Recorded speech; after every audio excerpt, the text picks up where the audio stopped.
Welcome, everybody. My name is Thomas Jackson. I am the program director for the Washington Peer Network.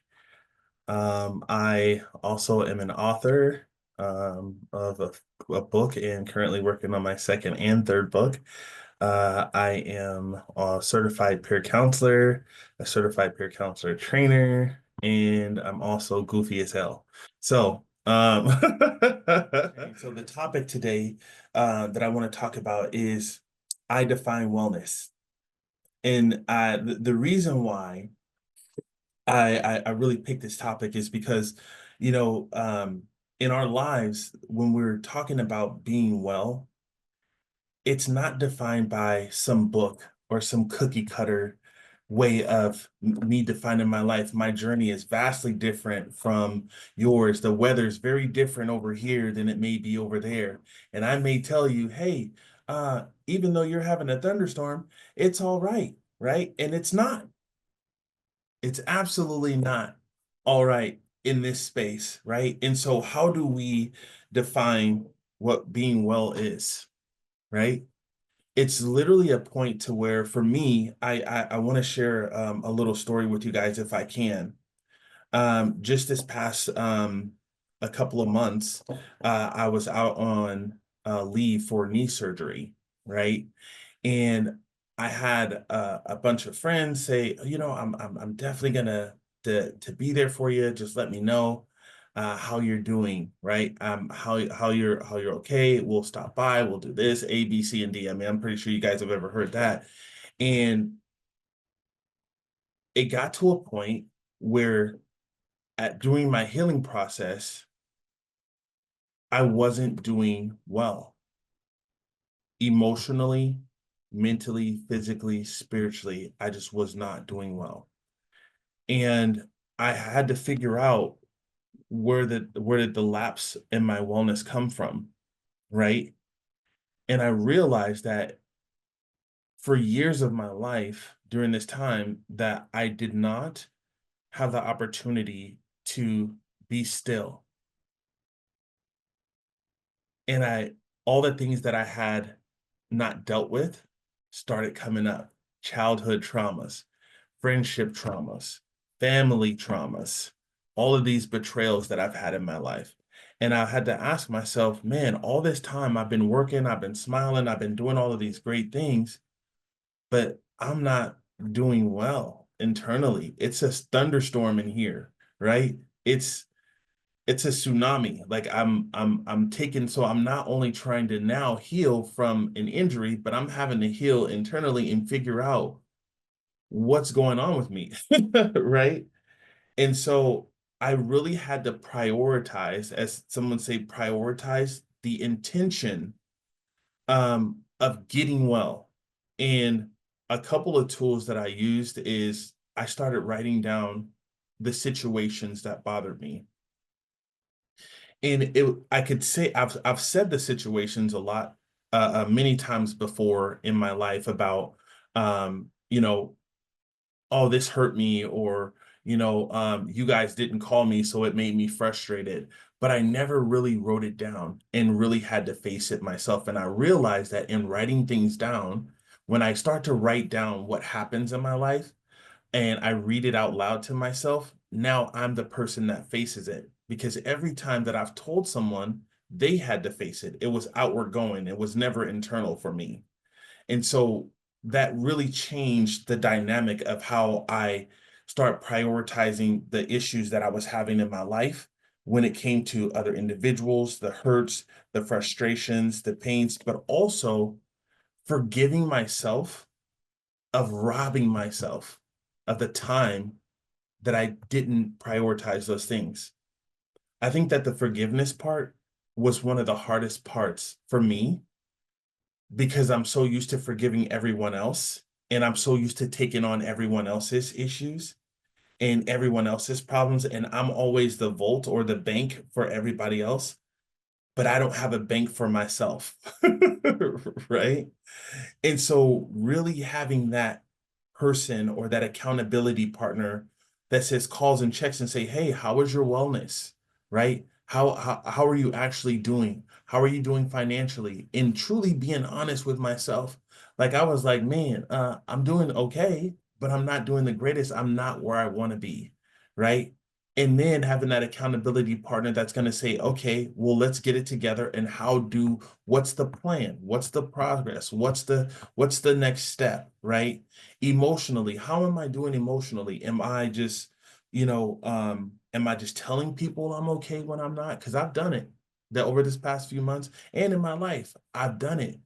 But in order to truly find that wellness for myself, I had to get real with myself and the people in front of me.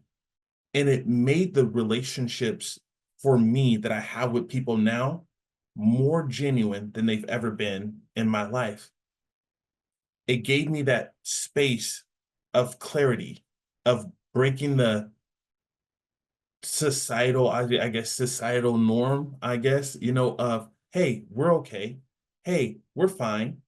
Have you guys ever used those terms, or what are some terms that you guys use when it comes to telling people you're okay when you're not okay? When I was when I over this journey, I on this journey of healing, I learned about feeling, about truly feeling the full spectrum of feelings. So I realized that as I was growing up, going back to my past, that I had some emotions and some feelings, but I didn't get the full spectrum because my trauma caused me to suppress so many of those things in order to survive, right? So my actionable step that I learned is to do absolutely nothing and just feel what's going on.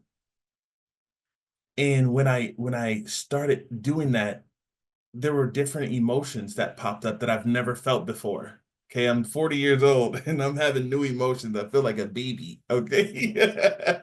But I started having these new emotions and these new feelings that I've never felt before. And processing those things were it felt amazing, but also saddening at the same time. I don't know, it's like I was happy sad, I guess we can call it, right?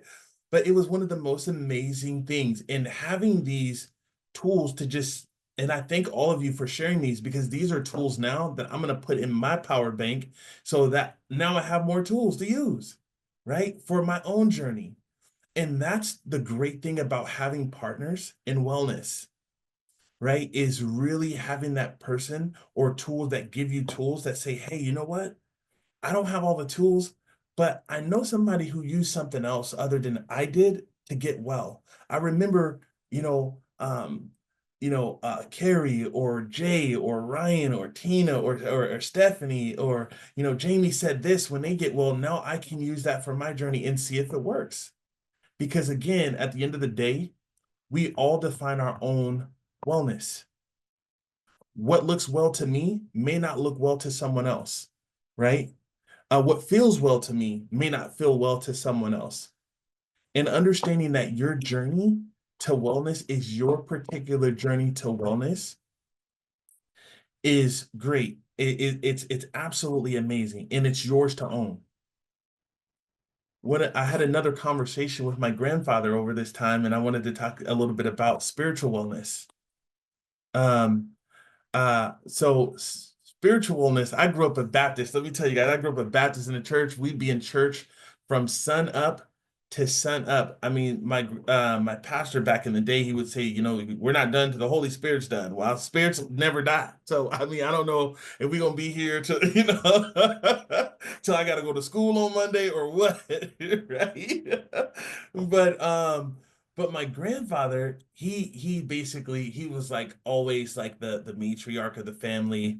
Everyone went to him, and but my view of my spirituality is vastly different. Because of because of the way that I grew up. So it's different from his. And um we had a conversation about my definition of what I wanted, right? And his view of what I wanted for my life was vastly different from his. He was like, well, you didn't grow up that way. Well, of course I didn't. I know we were both there, right? Like I get it. But he said something to me. He said, but you may believe in, what you believe in, but that's not the way. And I said, oh, okay, I get it. I said, but Granddad, I said, the one thing that you didn't have access to was information. And so the journey that I have for my spiritual wellness is vastly different from the journey that you have. And it's okay that it's vastly different. Okay. Because the life that I have to walk for myself is vastly different from the life you had to walk growing up. Right. And so when people defining their own spirituality and their own spiritual wellness and they're finding their way, I tell people, do what works for you. Right. And even when it comes to emotional, mental, physical, spiritual, or financial, do what works for you. Wellness is a journey that you define. That's it. There's no rhyme or reason. There's no cookie cutter way of doing it. There's no one way of making wellness happen for yourself, right? It's truly how you develop what works for you. I tell people this all the time. I said, listen, I'm no guru. I don't know all the answers. And if another person created all the rules in the world, right? Then what makes me not have that same power? What makes me not have that same strength? What makes me not have that same ability to do great things, to come out of anything, to overcome anything? If another human did it, well, we're all human. So why base my human experience on what someone else's journey defined? Yes, I can utilize some of the tools that you used in your journey, but your journey should never define another person's journey to wellness or a journey period.